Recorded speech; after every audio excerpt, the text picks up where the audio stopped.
વિષય અર્થશાસ્ત્ર chapter number 5 એની અંદર આજે આપણે જોવાનું છે પૂર્ણ હરીફાઈવાળા બજારમાં કુલ આવક, સીમાંત આવક અને સરેરાશ આવક। તો એમાં જોઈએ તો કે ભાઈ પૂર્ણ હરીફાઈવાળું બજાર એવું બજાર છે કે જેમાં પેઢી બજારમાં પ્રવર્તમાન કિંમતને સ્વીકારીને વસ્તુનું વેચાણ કરે છે। તો કે ભાઈ પૂર્ણ હરીફાઈવાળું બજાર છે એ કહેવાય છે કોને? તો કે ભાઈ પૂર્ણ હરીફાઈવાળા બજારની અંદર સમાન ગુણી અને એકરૂપ વસ્તુના અસંખ્ય વેચનારા અને ખરીદનારા હોય છે। તો કે ભાઈ એક સમાન ગુણી વસ્તુ છે, એને ખરીદનારા છે એ પણ અસંખ્ય હોય છે અને વેચનારા છે એ પણ કેવા હોય છે? તો કે અસંખ્ય। જેથી શું થાય છે? તો કે ભાઈ બજારની અંદર જે વ્યક્તિ છે એ વસ્તુનું વેચાણ કરે છે એ પ્રવર્તમાન કિંમતને સ્વીકારે છે, બરાબર છે। ફરી એકવાર આપણે જોઈએ તો એમાં આપણે કીધું છે કે ભાઈ પૂર્ણ હરીફાઈવાળું બજાર એ એવું બજાર છે કે જેમાં પેઢી બજારમાં પ્રવર્તમાન કિંમતને સ્વીકારે છે, એટલે કે હાલની જે કિંમત છે એને સ્વીકારે છે, બરાબર છે। શા માટે? તો કે એની અંદર ખરીદનારાઓ છે એ પણ અસંખ્ય છે, વેચનારાઓ છે એ પણ કેવા છે? તો કે અસંખ્ય, એટલે કે બંનેની સંખ્યા વધુ જોવા મળે છે। સમજાઈ ગયું? જેથી અહીંયા શું થાય છે? તો કે ભાઈ વેચનાર અને ખરીદનારને બજારની પરિસ્થિતિનું સંપૂર્ણ જ્ઞાન છે, એટલે કે બજારની અંદર જે વ્યક્તિ છે એ વસ્તુની ખરીદી કરવા માટે જાય છે એ વ્યક્તિને બજારમાં જે વસ્તુ મળે છે એની કિંમતની માહિતી છે, બરાબર છે। તો અહીંયા કિંમત માંગ અને પુરવઠા દ્વારા નક્કી થાય છે, બરાબર છે। તેનો આપણે અભ્યાસ કરેલો છે। તો કે ભાઈ વસ્તુની કિંમત છે એ શેના દ્વારા નક્કી થાય છે? તો કે ભાઈ માંગ અને પુરવઠાના આધારે વસ્તુની કિંમત છે તે નક્કી થતી હોય છે, જેનો આપણે અગાઉના ચેપ્ટરની અંદર અભ્યાસ કરેલો છે। અને પેઢી નક્કી થયેલી કિંમતે વેચાણ કરે છે।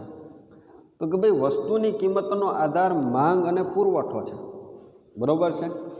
તો પેઢી છે એ પોતે કઈ કિંમતે? તો કે ભાઈ જે માંગ અને પુરવઠાના આધારે નક્કી થયેલી કિંમત છે એ કિંમતે વસ્તુનું પેઢી દ્વારા બજારની અંદર વેચાણ થાય છે। એ કોઈ પેઢી કિંમત ઉપર અસર કરી શકતી નથી, કારણ કે કયા બજારની અંદર આપણે વાત કરીએ છીએ? તો કે ભાઈ પૂર્ણ હરીફાઈવાળું બજાર છે તેની આપણે વાત કરીએ છીએ, એટલે કે ભાઈ કોઈ પેઢી છે એનું કિંમત ઉપર અસર છે એ ઉપજાવી શકતા નથી। તેથી કિંમત નિશ્ચિત અને કેવી છે? તો કે ભાઈ સ્થિર છે, એટલે કે કિંમતની અંદર ફેરફાર થતો જોવા મળતો નથી, બરાબર છે। આગળ જોઈએ તો કે ભાઈ પૂર્ણ હરીફાઈમાં પેઢી દ્વારા વેચવામાં આવતી વસ્તુની કિંમત અને પેઢીની સરેરાશ આવક તેમજ સીમાંત આવક સરખી હોય છે, બરાબર। તો કે અહીંયા શું કીધું છે? તો કે ભાઈ પૂર્ણ હરીફાઈવાળા બજારની અંદર પેઢી દ્વારા જે વસ્તુ વેચવામાં આવે છે એની કિંમત અને પેઢીની સરેરાશ આવક અને સીમાંત આવક છે એ કેવી હોય છે? તો કે સમાન હોય છે। કઈ રીતે સમાન હોય છે? તો આપણે જોઈએ તો કે જો વસ્તુની કિંમત ₹50 હોય તો પેઢીની સરેરાશ આવક પણ કેટલી હોય છે? તો કે ભાઈ 50 હોય છે। કઈ રીતે? તો કે દાખલા તરીકે ધંધાકીય એકમ છે એ પોતે 2 વસ્તુનું ઉત્પાદન કરે છે, બરાબર છે, અને એની કિંમત કેટલી થઈ છે 2 વસ્તુનું ઉત્પાદન કરતાં? તો કે 100। તો અહીંયા સરેરાશ આવક કેટલી થશે? બરાબર, તો કે સરેરાશ આવક પણ અહીંયા કેટલી થશે? તો કે ભાઈ 50 થશે, બરાબર છે। અને સીમાંત આવક પણ કેટલી થશે? તો કે ભાઈ 50। કઈ રીતે? તો કે ભાઈ 1 એકમનું વેચાણ કરતા હતા ત્યારે પણ પોતે ₹50 જ વસ્તુ વેચતા હતા, અને 2 એકમનું પોતે વેચાણ કરે છે ત્યારે તો કે ભાઈ 2 વસ્તુ ₹100 વેચે છે, બરાબર છે। એટલે સીમાંત આવક પણ કેવી થશે? તો કે ભાઈ ₹50 જ થશે, બરાબર। આગળ આપણે જોઈએ પરિણામે પેઢીની સરેરાશ આવક અને સીમાંત આવકની રેખા એક જ રહેવાથી જે આકૃતિમાં પાયાની ધરીને સમાંતર ડીડી રેખા દ્વારા જોઈ શકાય છે। તો કે ભાઈ પૂર્ણ હરીફાઈવાળા બજારની અંદર તો કે ભાઈ શું જોવા મળે છે? તો કે સરેરાશ આવક અને સીમાંત આવક છે એ એક જ રહેતી હોવાથી તો કે ભાઈ જે માંગ રેખા છે એના દ્વારા જ આપણે સીમાંત આવકની રેખા છે એ આપણે જોઈ શકીએ છીએ। અહીંયા આપણે જોઈએ તો કે ભાઈ અહીંયા આકૃતિની અંદર આપણે જોઈએ તો વાય ધરી છે એની અંદર આવક દર્શાવેલી છે અને એક્સ ધરી છે એની અંદર વેચાણના એકમો દર્શાવેલા છે। અહીંયા શું કીધું છે? તો કે ભાઈ આકૃતિમાં પેઢીની આવક રેખાઓ દર્શાવવામાં આવી છે, તેમાં 3 બાબતો જોઈ શકાય છે। કઈ 3 બાબતો જોઈ શકાય છે? જેમાં આપણે જોઈએ તો કે ભાઈ પૂર્ણ હરીફાઈવાળા બજારમાં પેઢીની સીમાંત આવક અને સરેરાશ આવક સ્થિર અને એક સમાન હોવાથી એક જ રેખા ડીડી દ્વારા દર્શાવી શકાય છે। તો કે ભાઈ અહીંયા સરેરાશ આવક અને સીમાંત આવક છે એ શેના દ્વારા જાણી શકાય છે? તો કે ભાઈ આ જે રેખા છે એને ડીડી રેખા કહેવામાં આવે છે, બરાબર છે। શા માટે ડીડી રેખા કહેવામાં આવે છે? અહીંયા આપણે જોયું હતું તો કે ભાઈ અહીંયા વસ્તુની કિંમત છે એની અંદર કોઈ પણ પ્રકારનો ફેર પડતો નથી। ધંધાકીય એકમ છે એની આવક છે એ પણ કેવી જોવા મળે છે? તો કે ભાઈ એક સરખી જ જોવા મળે છે, એટલે કે સરેરાશ આવક બરાબર સીમાંત આવક એ જ શું થયું? તો કે ભાઈ કિંમત થઈ, બરાબર। ડીડી રેખા ઉપરના બિંદુઓ સરેરાશ આવક બરાબર સીમાંત આવક દર્શાવે છે, બરાબર। બીજો નંબર શું કીધો છે? તો કે ભાઈ સરેરાશ આવક અને સીમાંત આવક OX ધરીને સમાંતર એક જ રેખા ડીડી પર દર્શાવેલ છે। તો કે ભાઈ અહીંયા આપણે જોઈએ તો આ જે રેખા છે એને કેવી રેખા કીધી છે? તો કે ભાઈ ડીડી રેખા કીધી છે। તો અહીંયા સરેરાશ આવક અને સીમાંત આવક છે એ શું છે? તો કે ભાઈ OX ધરીને સમાંતર આ ધરી કઈ આપી છે? તો કે ભાઈ OX ધરી છે એને સમાંતર અહીંયા શું જોવા મળે છે? તો કે ભાઈ સરેરાશ આવક અને સીમાંત આવક, કારણ કે સરેરાશ આવક રેખા અને સીમાંત આવક રેખા એકમેકને ભળી જાય છે। આ રેખાનો ઢાળ છે એ કેવો છે? તો કે ભાઈ 0 છે, બરાબર। અને નંબર 3 કીધો છે એમાં તો કે ભાઈ કુલ આવક રેખા OR જમણી બાજુ ઉપર તરફ જતી રેખા છે જે O બિંદુએ 45 અંશના ખૂણે રહેલી છે। આ રેખા દર્શાવે છે કે વસ્તુનું વેચાણ વધતા સપ્રમાણ દરે કુલ આવક છે તેની અંદર વધારો થાય છે, તેથી આ રેખાનો ઢોળાવ હકારાત્મક અને સપ્રમાણ છે એ જોવા મળે છે। આ રેખા કઈ કીધી છે? તો કે ભાઈ આપણને OR રેખા કીધી છે, એટલે કે ભાઈ આવકની રેખા કીધી છે, કુલ આવકની રેખા। તેનો ઢાળ આપને કેવો જોવા મળે છે? તો કે ભાઈ પેઢીની આવકની અંદર વધારો થાય છે, બરાબર છે। એટલે આને કેવો ઢાળ કહેવામાં આવે છે? તો કે ભાઈ ધનઢાળ કહેવામાં આવે છે। તો કે ભાઈ એને શું કહેવામાં આવે છે? તો કે ભાઈ રેખાનો ઢાળ હકારાત્મક છે અને કેવો જોવા મળે છે? તો કે સપ્રમાણ જોવા મળે છે, કારણ કે પેઢીની આવકની અંદર વધારો થતો અહીંયા જોવા મળે છે, બરાબર। હવે આગળ આપણે 8મો નંબર આપ્યો છે, એમાં કીધું છે અપૂર્ણ હરીફાઈવાળા બજારોમાં કુલ આવક, સીમાંત આવક અને સરેરાશ આવક।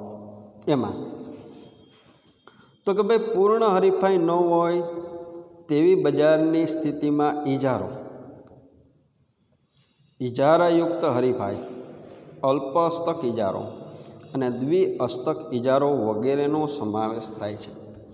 તો કે ભાઈ જે જગ્યાએ પૂર્ણ હરીફાઈની સ્થિતિ નથી ત્યાં શું જોવા મળે છે? તો કે ભાઈ ઇજારો જોવા મળે છે। તો કે ઇજારો કોને કહેવાય? તો કે જ્યાં વેચનારા છે એ એક જ હોય છે ને ખરીદનારાઓ છે એ અનેક હોય છે, તેને વેચનારનો ઇજારો કહેવામાં આવે છે। પછી તો કે ભાઈ જ્યાં ખરીદનારાઓ એક હોય અને વેચનારાઓ અનેક હોય ત્યાં ખરીદનારાનો ઇજારો કહેવામાં આવે છે. ટૂંકમાં જોઈએ તો કે ભાઈ ઇજારો કહેવાય કોને? તો કે ભાઈ જે જગ્યાએ ઉત્પાદકોની સંખ્યા ઓછી હોય, બરાબર છે, અને ખરીદનારાઓની સંખ્યા વધુ હોય તો અહીંયા વેચનારનો ઇજારો છે તેવું કહી શકાય. આપણે અગાઉના સમયની અંદર જોતા તો કે ભાઈ પેસ્ટની અંદર માત્ર ને માત્ર એક જ કંપની હતી, કઈ? તો કે ભાઈ કોલગેટ. પછી તો કે ભાઈ બિસ્કિટની અંદર એક સમય એવો હતો કે જેની અંદર માત્ર ને માત્ર એક જ કંપની હતી, કઈ? તો કે ભાઈ પાર્લેજી. કપડાં ધોવા માટેનો જે પાવડર આવતો એની અંદર પણ કઈ કંપની હતી? તો કે ભાઈ નિરમા. તો કે એ સમયગાળા દરમિયાન વેચનારનો શું હતો? તો કે ભાઈ ઇજારો હતો, બરાબર છે. તો કે ભાઈ આવી બધી જે બજારો છે એને કેવી બજાર કહેવામાં આવે છે? તો કે ભાઈ પૂર્ણ હરીફાઈ ન હોય તેવી બજાર કહેવામાં આવે છે, બરાબર છે. તો એની અંદર આપણે જોઈએ તો કે સામાન્ય રીતે આવા બજારમાં ખાસ કરીને ઇજારા અને ઇજારાયુક્ત હરીફાઈવાળા બજારમાં ઉત્પાદકે વસ્તુનું વધુ વેચાણ કરવા માટે એટલે કે પોતાની વસ્તુની માંગ વધારવા માટે કિંમત છે તે ઘટાડવી પડતી હોય છે. અહીંયા ઇજારો અને ઇજારાયુક્ત હરીફાઈવાળા બજારની વાત કરેલી છે. તો કે એણે પોતે જે વસ્તુનું ઉત્પાદન કરે છે એ વસ્તુનું વેચાણ વધારવું છે તો એના માટે એણે શું કરવું પડશે? તો કે ભાઈ વસ્તુની માંગ વધારવા માટે કિંમતને શું કરવી પડશે? તો કે ભાઈ ઘટાડવી પડતી હોય છે. વેચાણમાં વધારો થતાં પેઢીની કુલ આવક છે એ કેવી થાય છે? તો કે ભાઈ ઘટતા દરે વધે છે, એટલે કે એકમ દીઠ આવક છે એની અંદર ઘટાડો થાય છે, પરંતુ કુલ આવકની અંદર શું થાય છે? તો કે ભાઈ વધારો થાય છે. એને શું કહેવાય? તો કે ભાઈ આવક છે એ ઘટતા દરે વધે છે તેવું કહી શકાય. પરિણામે સરેરાશ આવક અને સીમાંત આવકમાં તફાવત સર્જાય છે.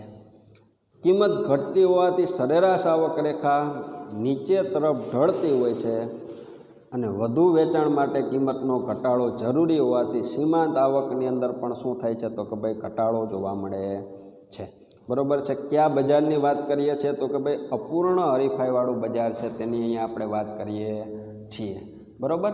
હવે આગળ આપણે જોઈએ તો કે ભાઈ વસ્તુની કિંમત ઘટતા સરેરાશ આવક અને સીમાંત આવક પણ ઘટે છે, પરંતુ સરેરાશ આવકના ઘટાડા કરતાં સીમાંત આવકનો ઘટાડો ઝડપી હોવાથી સરેરાશ આવકની રેખા કરતાં સીમાંત આવકની રેખા છે એ નીચે હોય છે, જે આકૃતિ દ્વારા આપણે જોઈ શકીએ છીએ. અહીંયા આપણે તમારી જાણ માટે તો કે ભાઈ આના પછીનું જે ચેપ્ટર છે એની અંદર આપણે ઇજારો, ઇજારાયુક્ત હરીફાઈ, અલ્પહસ્તક ઇજારો અને દ્વિહસ્તક ઇજારો છે તેનો આપણે અભ્યાસ કરવાનો થશે, બરાબર છે. એટલે એ બધા શબ્દો છે તેને આપણે ત્યાં મોટા પાયા પર જોશું, પણ અહીંયા મૂળ અભ્યાસ શું કરવાનો છે? તો કે ભાઈ કુલ આવક, સીમાંત આવક અને સરેરાશ આવક છે એ અપૂર્ણ હરીફાઈવાળા બજારની અંદર કઈ રીતે જોવા મળે છે તેનો અહીંયા અભ્યાસ કરવાનો છે, બરાબર છે. તો અહીંયા આપણે જોઈએ તો કે આકૃતિમાં સરેરાશ આવક અને સીમાંત આવકની રેખા ડાબી બાજુથી જમણી બાજુ ઉપરથી નીચે તરફ ઢળતી દર્શાવેલી છે. તો કે આ કેવી આવક કીધી છે? તો કે ભાઈ સીમાંત આવક કીધી છે. આ કેવી આવક કીધી છે? તો કે ભાઈ સરેરાશ આવક કીધી છે. તો કે ભાઈ અહીંયા શું થાય છે? તો કે ભાઈ સરેરાશ આવક છે અને સીમાંત આવક છે એ ડાબી બાજુથી, તો કે ભાઈ આ કઈ બાજુ છે? તો કે ભાઈ ડાબી બાજુથી જમણી બાજુ આ ઉપરથી નીચે તરફ ઢળતી જોવા મળે છે. તો કે ભાઈ અહીંયા સીમાંત આવક રેખા શા માટે ઘટતી જોવા મળે છે અને સરેરાશ આવક એ શા માટે ઘટતી જોવા મળે છે? તો કે ભાઈ અગાઉ આપણે જોયું તેમ તો કે ભાઈ જે તે પેઢીએ પોતાના ઉત્પાદિત થયેલા એકમો છે તેનું વેચાણ વધારવું હશે તો એના માટે એણે શું કરવું પડશે? તો કે ભાઈ વસ્તુની કિંમત છે એણે ઘટાડવી પડશે. તેથી આવી સ્થિતિ છે એ અહીંયા જોવા મળે છે, બરાબર. આગળ જોઈએ તો અહીંયા વેચાણ વધારવા કિંમત ઘટાડવી પડતી હોવાથી સરેરાશ આવક કરતાં સીમાંત આવક છે એ વધુ ઝડપથી ઘટે છે, बराबर है। अहीं आपणे जोईए तो सरेराश आवक है ए ऊपर जोवा मळे छे, सीमांत आवक है नीचे जोवा मळे छे। एनी पाछळनुं कारण शुं छे तो कि धंधाकीय एकम है एने वेचाण वधारवुं छे। तो वेचाण वधारवुं हशे तो शुं करवुं पड़शे तो कि भाई सरेराश आवक है एना करતાં सीमांत आवक है ए वधु प्रमाणमां घटती जोवा मळशे, कारण के वधु एकमोनुं वेचाण करवुं हशे, जेम वधु एकमोनुं वेचाण करवुं हशे एम एने वधु किंमत है ए वस्तुनी घटाडवी पड़े छे। अहीं आकृति में सरेराश आवक रेखा AR करता सीमांत आवक रेखा MR रेखा नीचे है। ते दर्शावे छे कि वेचाण वधता सरेराश आवक में थता घटाड़ा करता सीमांत आवक में थतो घटाड़ो केवो जोवा मळे छे तो कि भाई वधारे जोवा मळे छे। आगळ सरेराश आवक करता सीमांत आवक वधु झड़पथी घटवानुं कारण ए छे कि वधारानुं एक एकम वेचवा माटे किंमतमां जे घटाडो करवामां आवे छे ते अगाउना एकमोने पण लागू पड़े छे। दाखला तरीके अहीं आपणे जोईए तो एक एकमोनुं आपणे वेचाण करता हता तो वस्तुनी किंमत छे केटली हती तो कि भाई 50 हती।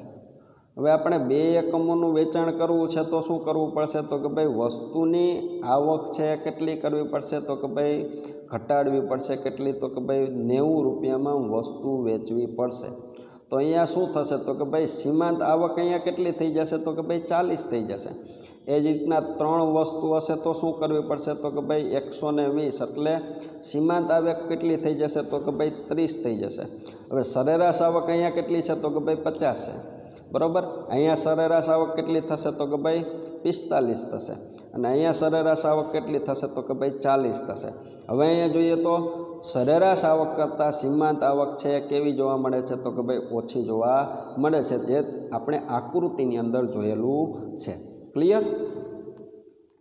तो अहींया आपणुं चेप्टर है विद्यार्थी मित्रों ते पूरुं थाय छे। अहींया फरी एकवार आपणुं चेप्टर है तेने अहींया जोईए तो आ चेप्टर है एनी अंदर आवक अने खर्चना ख्यालोनी अंदर केटलीक बाबतो छे तेनो आपणे अहींया अभ्यास करेलो तो।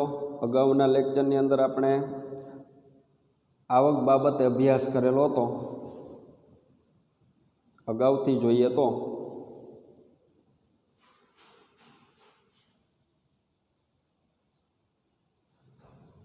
आ चेप्टरनी अंदर कई रीते प्रश्न आपने पूछी शकाय, शुं याद राखवानुं थशे ए तमने अहींया समजूती आपूं छुं।